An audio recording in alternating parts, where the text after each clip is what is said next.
guys, I've had some questions over the past year of how you can store your Cake Mascara when you are not using it or in between uses.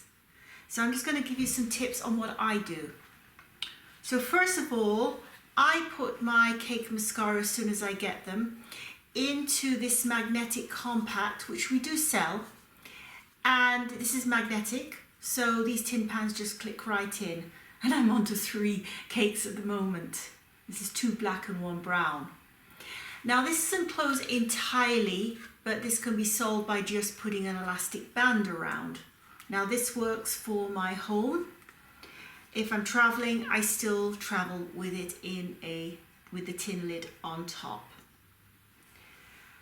For storing my mascara wand or my mascara brush, you can simply get a toilet roll, put a little bit of tape around the bottom, and then when you finish using your mascara wand, you can clean it and then just pop it in here. And that way you're not going to have your wand leaving black marks all over your sink or your dressing table. And I'll just give you an example. This is getting ready for a new one. This is an old one. You can see how mucky they're getting. And of course there's no end of toilet rolls. So that's just a few little tips on how you can stop mess from happening with your Cake Mascara.